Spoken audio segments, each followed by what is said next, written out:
I'm Marit van Dijk. I'm a software developer, Java champion, and a developer advocate at JetBrains. And today we'll be talking about reading code.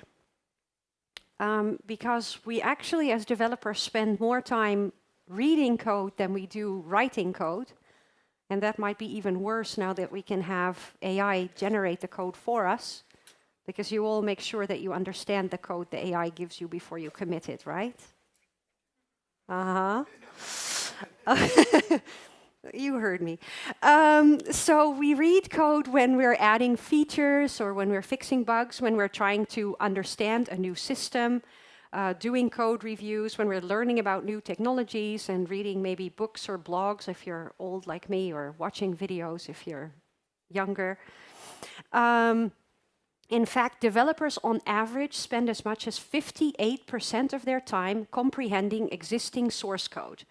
That's a quote from a book by Feline Hermans. Feline is a literal professor of computer science education, so her research domain is literally how to teach programming. And she wrote a book that I really, really like called The Programmer's Brain, and the subtitle is What Every Programmer Needs to Know About Cognition.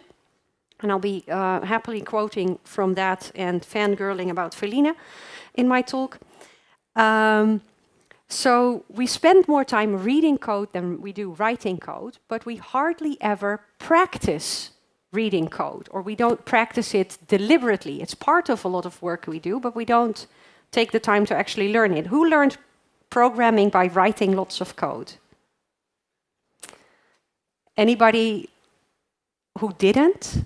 Just, counter question? Okay. The rest of you are scared to put your hand up? Got ya. And even when we do talk about readability, it's often about how to write readable code, but that's still not about the experience of reading the code. I will share a link to the slides all the way at the end, but do feel free to take pictures. Post them on socials, thanks. So Feline is also a conference speaker, and she did a talk at Strangeloop 2019 called How to Teach Programming and Other Things. I really like her style of speaking. She's very enthusiastic, so I recommend checking that out. But what I wanted to talk to you about from this specific talk is she talks about research from 1992, which is coincidentally before I learned programming, which I started learning around 1999. And in the research, they had a class of computer science students that had to obviously learn programming concepts, and they split the group into the class into 3 groups. The first group would write code and read code. The second group would write code and read code, but that code was annotated with explanations of choices that were made in the code, why it was designed a particular way, why a certain implementation was chosen, etc. And the third group would only read the code with those explanations. And what they found was that actually the second and third group were better able to reproduce the programming concepts that they needed to learn. So you don't necessarily learn them by writing lots of code, like we all learn programming. And someone came up to her after that talk and they said, okay, but what if we do practice reading code explicitly? And that's how Code Reading Club was born. So they started Code Reading Club as an experiment. And they apply basically like, if you ever had a language class where you have to dissect texts or poems or stuff like that, kind of doing the same, but with code. And they started that as an experiment. And I heard or read about that because I follow Feline on all the socials. And I was like, that sounds really interesting. I want to try that. And then, promptly forgot about it. But got very lucky because a friend of mine reached out and said, hey, we're starting a code reading club. Do you want to join? Now, I love it when the universe aligns. So I'm like, yeah, I do. And this was in 2022 or 2023, I think. So we've had monthly sessions with our code reading group. Since then, it kind of petered out this year. because we want to also do other stuff. But it was really fun for about 2 years. We did this club with people who live in different countries, some in the UK, some in the Netherlands, Germany, the US, people who have different roles, from developer advocate, developer, testers, quality coaches, and who work in different companies and with different programming languages as well. So what we do in the Code Reading Club is we start with a printed example of the code, and it's fairly difficult to find code that actually fits 1 or 2 pages and still has something going on, so that's an extra challenge. And then we apply structured exercises to that code. And you can use colored markers, which is an added bonus, because when do we as adults get to play with colored markers? Thanks, Linda. Linda is playing with colored markers. Add some joy to your life. Bring your colored markers. So I want to give you some examples of the exercises that we do.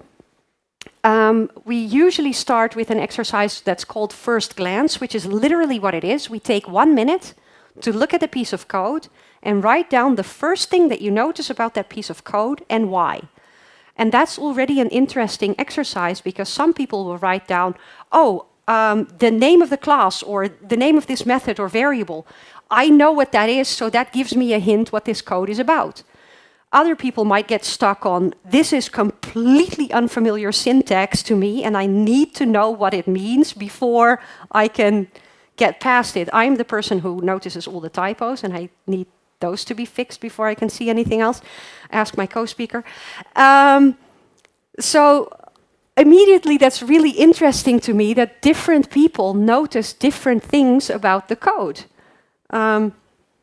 The next thing that we might do is we might identify components and relationships in the code. So we mark the methods, the variables, where they are used, and that gives you kind of an idea of the structure of the code and the control flow, which is kind of what we did here with all of the colors and the arrows.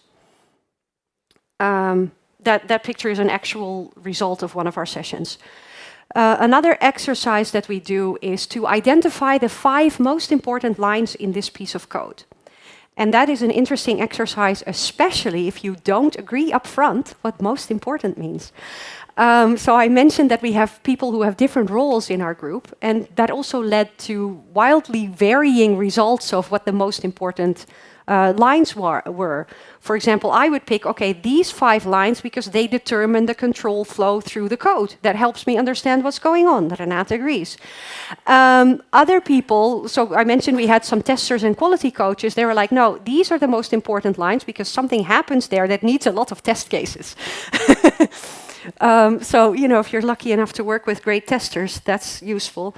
And other people would mark, these lines give me a hint what the code is about, and that might include a comment or the name of the class or whatever. So again, people are noticing wildly different things, which might be useful to keep in mind when you're writing code, that just because it's clear to you, etc.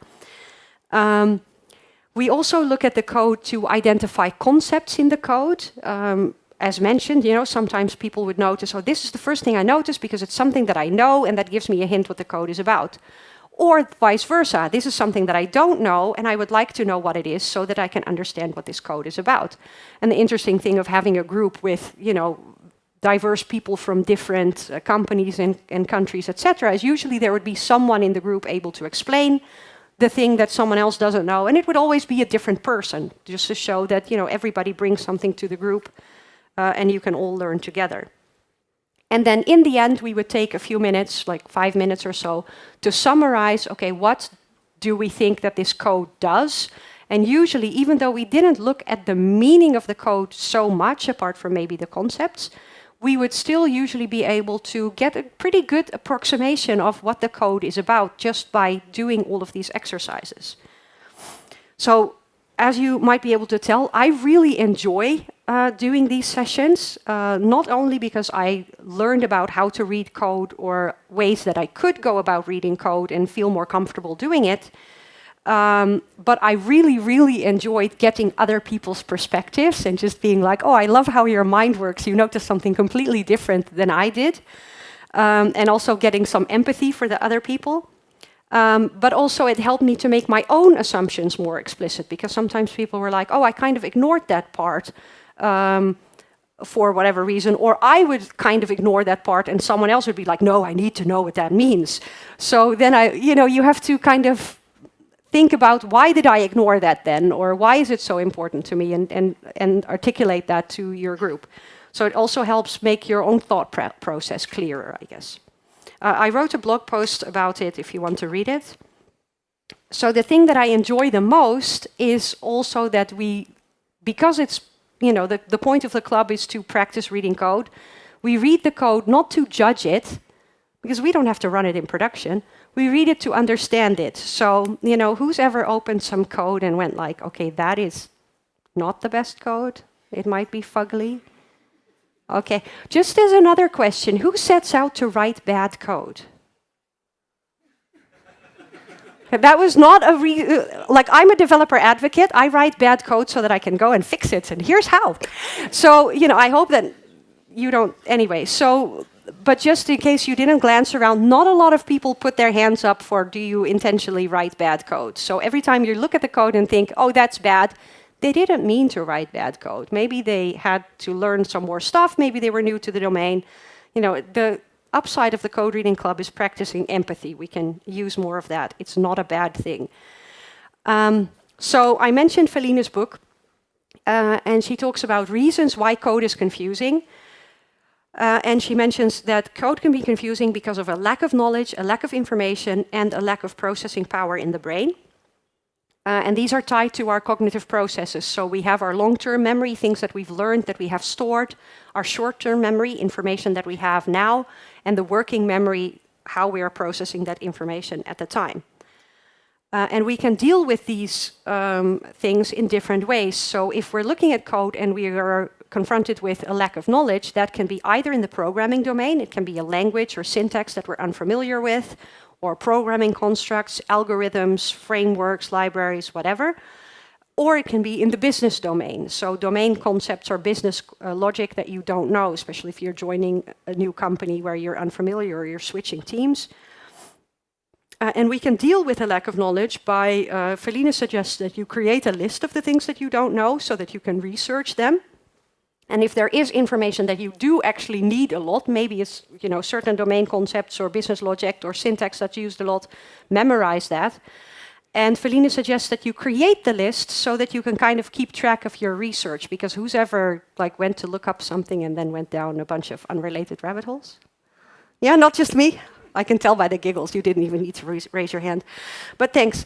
So a lack of information can be that there are unknown details, unfamiliar names, code can be connected in ways that you don't know, especially if the code base is new to you, or there can be too many things going on at once. You're keeping track of several variables and wondering what's happening.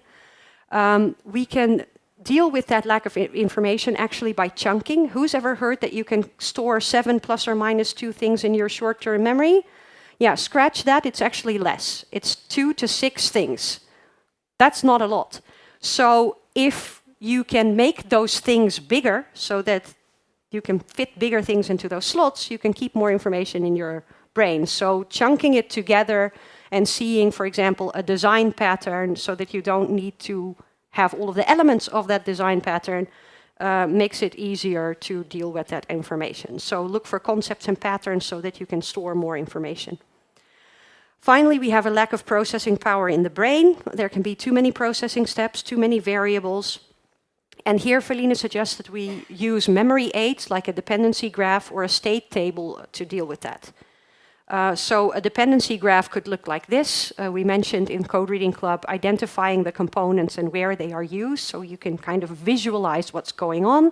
For the one person in the audience who is wondering what this code is from, I have no idea, sorry, I stole it from the Code Reading Club. If we're dealing with lots of variables, we could use a state table. This example is a very simple nested loop so that we can all follow along. But I'm sure you have code that deals with variables that are much harder to keep track of. So creating a state table of what's going on can help you there. So Felina was writing another book called Code Reading in Practice, and I put the broken heart because unfortunately she put that project on hold. but I did manage to read an early access version of it. And she talks about 4 domains of dimensions of code reading: structure, domain, concepts, and context. So in terms of structure, code is not read linearly. We don't usually start at the top and read it all the way at the bottom. It's not run linearly either. In terms of domain, we have the behavior of the code, what does it do, and the data that it deals with. Concepts, we discussed programming and domain concepts. And context is an application is usually part of a bigger landscape. We have users, we have other teams that we need to work with.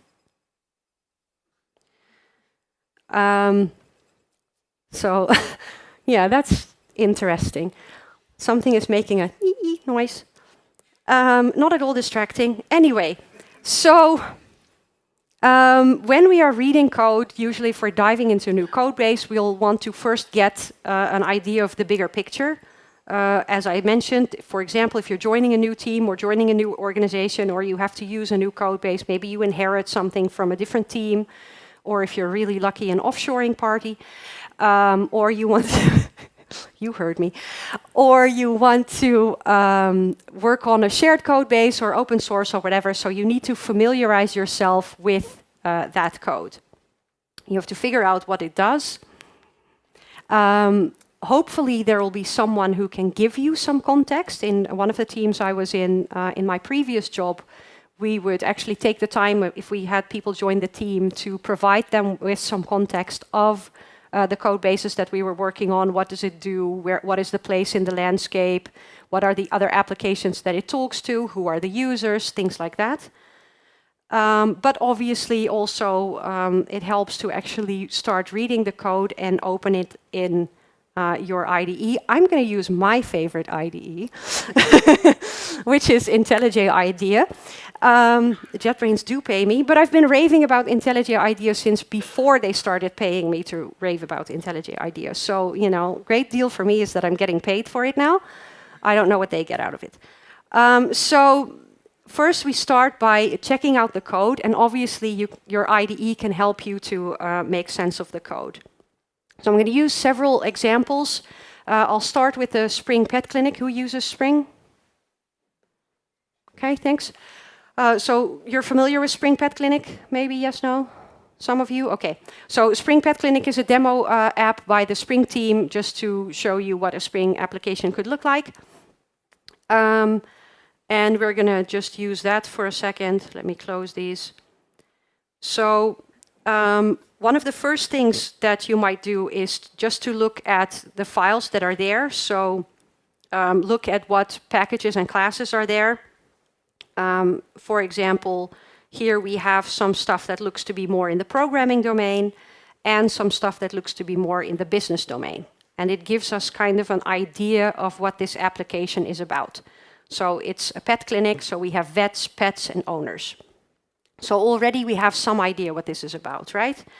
I always very much like to make sure that I can actually build the project. I'm going to use Maven Verify because Andres is busy speaking over there and can't come yell at us if we use Maven Clean Install. But I do like to make sure that the project builds before I make any changes, because otherwise, if it's broken, you don't know whether you broke it or it was already broken. Ask me how I know. I think I can tell from your face you know what I mean. Good nonverbal communication, thanks. So while we wait for it to build, other places that you can look for information. So, you know, this is a Maven project. I can use Maven Verify.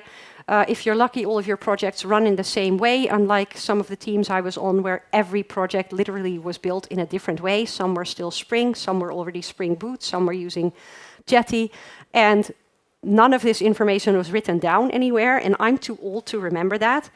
And then, you know, in this case, this is a demo project. The Spring team put how to run this application in the README very kindly, but I worked on repos where the README was literally, this is the repo for this project. Thanks, super useful.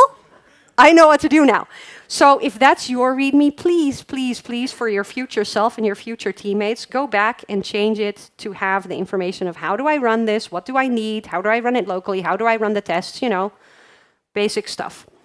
In the meantime, we have built success, yay.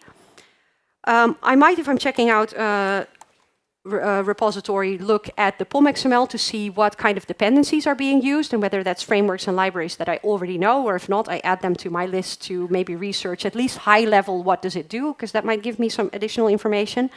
And I know that we said to read the code to understand and not to judge, but I might also look at how outdated the dependencies are and have an opinion, but silently. We listen and we don't judge, but this is the face that we listen with.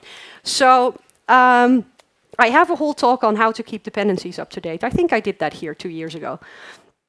So I like to also make sure that I can run the application. And then if you can run the application, you know that you can run it locally. And if you make your changes, you can test them locally. You do that, right? And also it gives you an idea of just using the application, which will give you additional information about what the application is about. So also kitten and puppy tags. So we can look at the application. So we can find owners, we can find vets. So that gives us an idea of what the application is about again. They also put a handy error endpoint in there to show you what happens if you get an error in a Spring Boot application. And this is where one of the places where AI Assistant can help you, because we can ask AI Assistant to explain that error to us. And usually it will know that or tell us that it's an intentional feature because this error is there for demo purposes. And sometimes it will tell us how to actually remove the error if we want to. But I think that this is one of the features where AI can be super useful, is in explaining the code. Yes, it can write code for me, but that's the part I actually like. I like some of the explaining the code to me features. So by now we have kind of an idea of what the Spring Boot or what the Pet Clinic does. I would feel comfortable to maybe make some changes. If you are more of a visual person and you like to visualize things, you can also generate a diagram. In this case, because it's a fairly small application, all of the classes fit on the screen.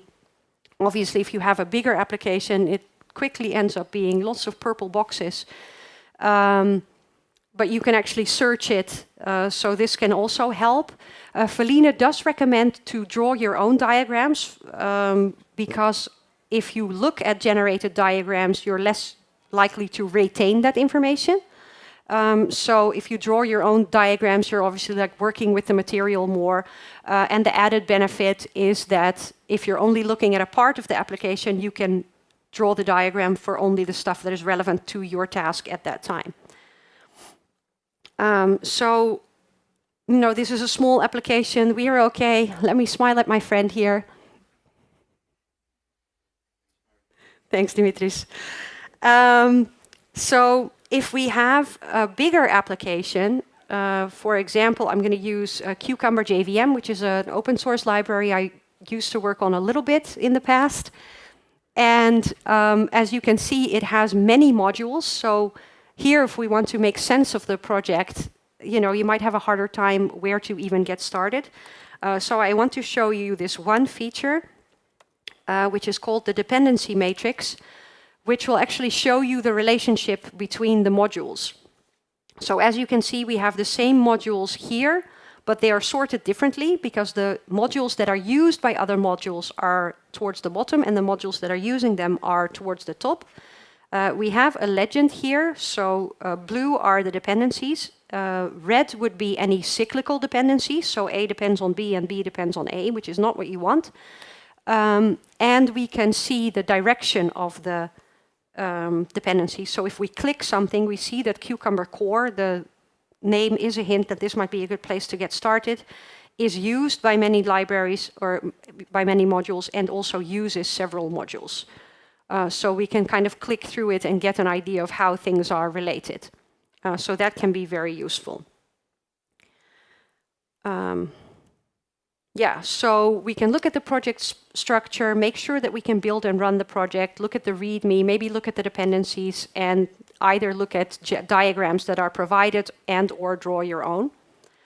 So outside of the IDE, we can also identify the components in our application, relationships and dependencies between them, identify any concepts we might want to research, and gain some context of the application in the landscape that might help us understand it as well. Another way to look at an application is to look at a slice of the application, which can either be a good entry point to get more information about how an application works, or can be the slice of the application that you're interested in for the particular task that you're working on. So for that, we need to find a starting point, which can either be generic, a main method or an endpoint, or can be an error message or an exception or particular logic or functionality related to either the changes that you have to make or the bug that you have to fix. Obviously, your IDE can help you. So if we want to, for example, look for the main method, I'm going to search everywhere. I can narrow it down to symbols so that I can find the main method. So if I go to a Spring Boot application and look for the main method, that's where the Spring magic starts. So not maybe the most useful place to start, but in a different type of application, the main method might be a good place to start and trace what the code does from there. In a web application, endpoints might be actually a better idea. So we can look, for example, for a controller. Let's look for owner. Controller. So here we can see what endpoints we have and then trace down from there. Okay, here we are posting a new entity that takes us to a repository. Again, this is a very small application. If you have a bigger web application, it might have multiple layers, so controller, a service layer with business logic, and then the repository. But you can trace it outside in and see what happens looking at a particular slice of the application. Another way to look at the endpoints is by using the endpoint tool window. So here also we can go to, let me see, owners. For example, get an owner ID, which does a find by ID. And then we can go down to the repository and back up again. We can also use this to navigate to the endpoints, and we can see more information about the API and the documentation, etc. So that can be useful to look at the application as well. Or if you're using Swagger, like we did in my last job, that might give you an overview of the endpoints and the entities as well. So if you're using AI Assistant, you can also ask it about your code base. So for example, where is the SQL to find, to select owner details? It should be able to deal with my typos, but just in case. So we can actually ask AI Assistant questions about our code base, and we see that it starts to add context as well. I have code base off. If I switch that on, it will add more context. But you can ask it questions about your project. You can ask it questions about your VCS as well. So, look for a particular commit or stuff like that. So these are all ways that it can help you understand your code. You might also be looking for something specific. Say you see an error message and you want to figure out where that's coming from. So, for example, we're logging an error somewhere, and this is really the other way around. So rather than outside in, we're now going inside out. We find where the error is thrown. We can use this little icon here to find out where in our code we are, which gives us a bit of a context. This is kind of like the you are here in your code base, which can be very useful. And then we can trace it back out, like how did we get here? Why am I seeing this error? So that's if you're looking for specific stuff, or you can find in files like I did. Obviously, being able to easily navigate throughout your code base is useful, which you can do in an IDE. I like to use recent files, so we can look at the recent files, and if we use the same shortcut again, it will show us recently edited files, which there aren't any. In this code base. We can also use it to open tool windows. And we can use recent locations. So if you're doing edits, you can use recent locations to go specifically to locations that you went to.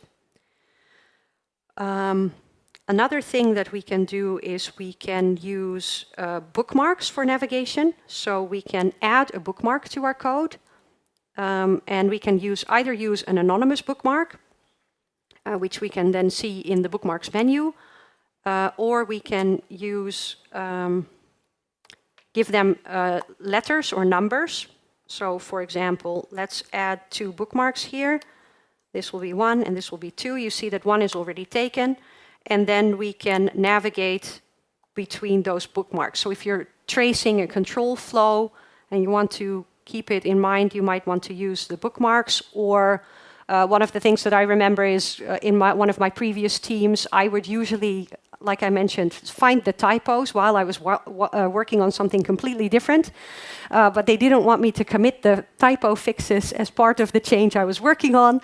So I just mark them, do them later as a separate commit. So, all kinds of uses for bookmarks. Let me close the bookmarks window. So obviously, if you have your code base in an IDE, you can more easily search that code base and navigate throughout the code base and make sure that you are familiar with how to do that. And outside of your code base, obviously, you can look at a particular use case, draw that out, draw your own diagrams. As far as control flow, I'm old, so I usually have a notepad. I might actually write it down, like, okay, go from this class here. Just writing it down helps me process it and remember. Finally, you might end up with a piece of code that you really need to understand, because this is where you need to make the changes, or this is where there might be a bug that you need to fix. This is, again, where structured exercises can also help you. Who's ever looked at a piece of code and just been completely overwhelmed, like, I don't even know where to start? And you're willing to admit that. Thanks. So, all of us probably. The rest of you are just too scared to put your hand up. So this is actually where structured exercises can help you. So the Feline's book has a lot of exercises. Just having an exercise, even if it's just the first glance. Okay, I don't know where to start. Okay, what is the first thing that I notice? It gets you past that hurdle of being overwhelmed with the code. Any random exercise will do. It gives you something to do with the code so that you don't have to be scared. Obviously, your IDE can help you as well. Going to a different example. A bunch of things I want to show you, but I will fold them away.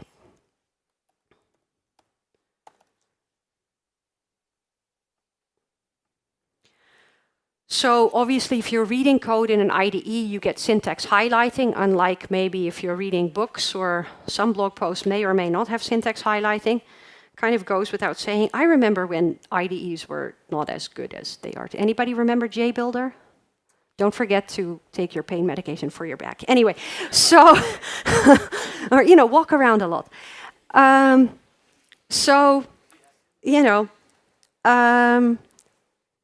We mentioned also the structure at the code. We don't read code linearly. We actually rather scan the code looking for the things that we are interested in. And the more experienced we are, the quicker we get at scanning the code. And we use anchors in the code to find what we're looking for. Another reason why, giving things proper names is important.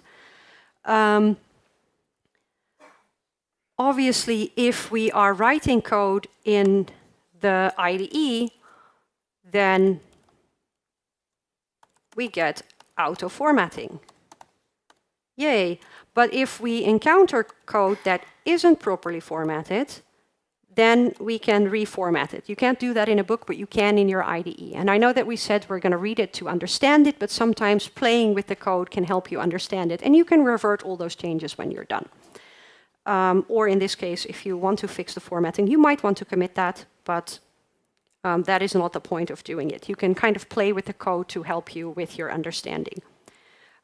So also we can collapse the code if we want to get a quick overview. And I actually also know people who have this as their default view, so that you get the overview of a class before being overwhelmed with all of the details. You can always expand the things that you want. You can also still search the code. So if we look for payment, for example, we see that relevant sections expand. If we then change it to payment info, other sections will expand.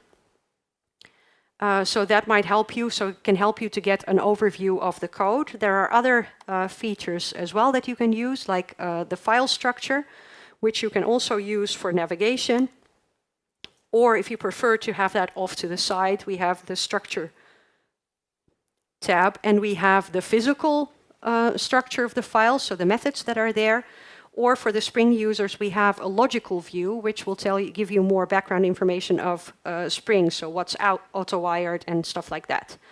And we're really working on how IntelliJ IDEA can help you better understand Spring and Spring Boot applications. So if anybody's going to Spring I.O., I invite you to see my colleagues Anton Archipov and Marco Behler, who are speaking there.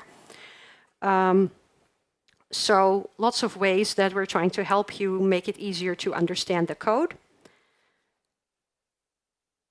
We can, obviously, we reformatted the code already. We can also move stuff up and down. So in this case, we have a private method that is on top of public methods. So we might want to move that down if you want to use more common patterns. So you can also rearrange the code as you're trying to read it and understand it. We can search the code, like we said. One of the reasons that code might be confusing is a lack of knowledge, as we said. So we can obviously, if we see a class and we don't know exactly what it is, we can navigate there and back again. But if you have a bigger code base, that's how you might end up getting lost. Obviously, we have all of these navigation tips and tricks that we just showed you, that I just showed you. But you might also want to pull up the information right here. So one thing is we can pull up documentation for that class. This one doesn't actually have documentation. Let's fix that. So we can have AI Assistant write some documentation for us. This is also a way actually to get a more concise description of what something does, because we have explain code, which will open a chat to explain the code, but that can be quite verbose, more verbose than Java. Yes, it's possible. So, if you want it to be a little bit more concise, you can ask it to write documentation for you. If you prefer Markdown, that's possible too. So now if we go back and we pull up the documentation, we get the Java doc in there as well. So we can pull up documentation. If we prefer to see the code, we still don't need to navigate. We can pull up a quick definition as well, so we can see what the code is without actually navigating there. Or obviously we have these inlay hints of what the type is, but if we want to, we can also pull up types of expressions if we want to see what the type of an expression is. So lots of ways that the IDE can help you provide hints of what the code means. Obviously, you might want to look at the tests. So we can navigate to the tests, and hopefully also the names of the tests tell you what the code is supposed to do. Kind of goes without saying that you express the intent of the code in the name of your test. However, I've worked in code bases where the tests were called test scenario 1, test scenario 2, etc. And I tweeted about it at the time, and 2 completely different friends answered with, "But are you sad 1 or sad 2?" And I'm like, yes, I am. So, please, for the love of code, give your tests names that express what the intended behavior of the code is, because A, it will help you to think what the intended behavior of the code is, which will help you to write better code that does exactly that. But B, if it breaks in the future, it will save you or whoever broke the code a lot of time in analyzing what is wrong. And, maybe, yes, I did break something that I shouldn't have, or maybe I found another place where this code is used, and actually I can tell that I found another place that we need to change the behavior. But if the test is clear in how the code should behave, you're going to figure that out a lot faster. Let me just double check that I put my breakpoint. Yes, I did. Because obviously we can run code through the debugger. and then observe the state of the running code. It always takes longer than I want for the debugger to start, which is not at all awkward when I'm up here. So, if we run the code through the debugger, we can observe the state of our application. We can see the state of our variables and objects right here. We can see the call stack. We can see the state here as well. And then we can step through it. So we can step over to the next line. We can step into, meaning that we go to the method that is called in that line. And then we can continue to step if we want to, or we can step back out. And another one of my favorite features, we could talk about the debugger for hours. In fact, I would highly recommend that you watch the talk by Anton Archipov on debugging in IntelliJ IDEA, just to get some highlights. You can find that online. But one of my favorite features that I do want to show you is evaluate expression. So obviously we already have the information of what the order is, but we can actually have a functioning editor here, so we can also evaluate other expressions that are within the scope that we're currently in. So we could also write code that isn't part of our existing code to evaluate it. For example, whether it matches some expectation.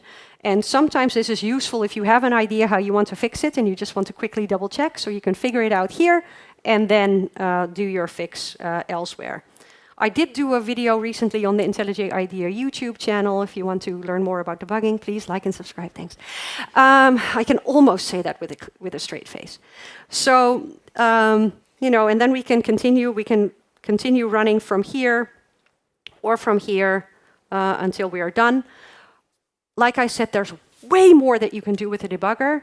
So I highly recommend that you familiarize yourself with your debugger when you're not in an active production incident. Please and thank you. Your future self will thank you too.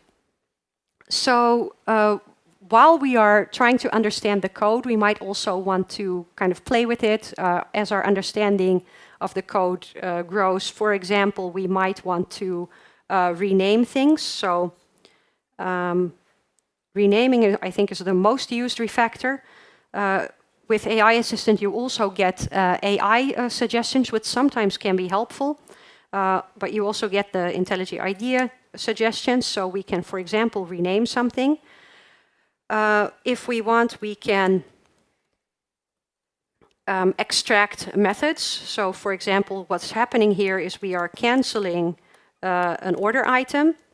I'm just making it shorter so I don't have to type so much. So, if you have a very long method, extract some method, give them a meaningful name to kind of help you give an overview of what's going on. If we extract this, maybe we want to inline this variable. We can see what was inlined here. But also, we might want to do the opposite. We might want to actually extract something and give it a meaningful name so that we know what's going on there. Lots of things you can go back and forth, and I kind of like to sometimes play with the shape of the code and make sure that all of the tests still pass. And, it kind of helps me verify my understanding, right? So actually, if you want to know what if you want to see what the refactoring options are, you can open the refactor this method, which will give you the most popular, most used refactorings. And obviously, if you're who's using IntelliJ? Who's not using IntelliJ? The tech guy or the support staff. Okay, we can talk later. I can tell you why you should be using IntelliJ. I'm just saying. Anyway, like I said, they do pay me. It's nice. It pays my mortgage. Stuff like that. Yay. So, I forgot my point. Anyway, so we can do lots of refactoring. So yeah, if you're familiar with IntelliJ IDEA, then you know the shortcut Alt-Enter, which will sometimes give you useful refactorings or useful actions that you can take. Obviously, if there are like squiggly lines, like errors and warnings, you can use Alt-Enter to hopefully fix them. But sometimes even on code that doesn't have any of the squigglies, interpretive dance, that doesn't have any of the squigglies, you can still use Alt-Enter to get some suggestions on maybe how you can reshape or improve your code. So do give that a try as well. Obviously, since we are refactoring for our understanding, roll that stuff back. If it's very important, you can always make a note and make that change later. Don't go and join a new code base and be like, okay, we need to change everything. Have you ever had a new teammate who was like, yeah, all of this is crap, we need to change everything? Yes? Okay. That was fun.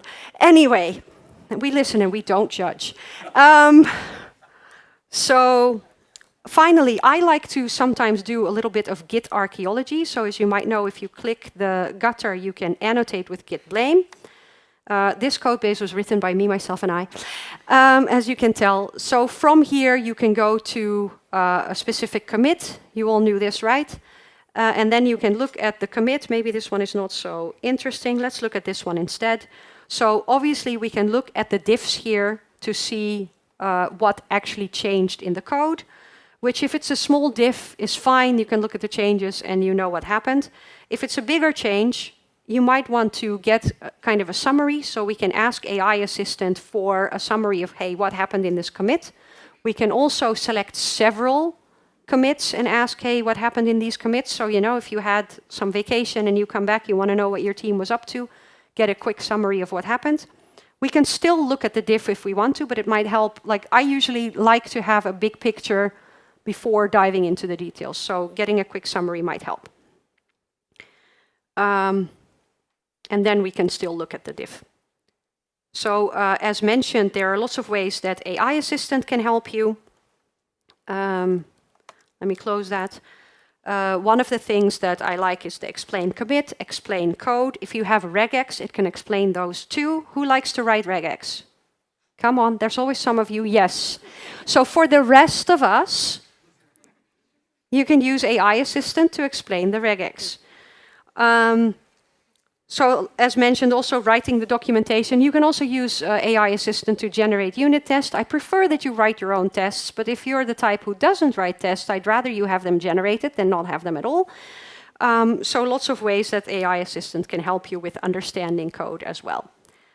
So these are some of the things that we looked at. I have 3 more. Oh, and also my friend would like to remind you that the plural of regex is regrets to this crowd right here, which he actually got from his manager.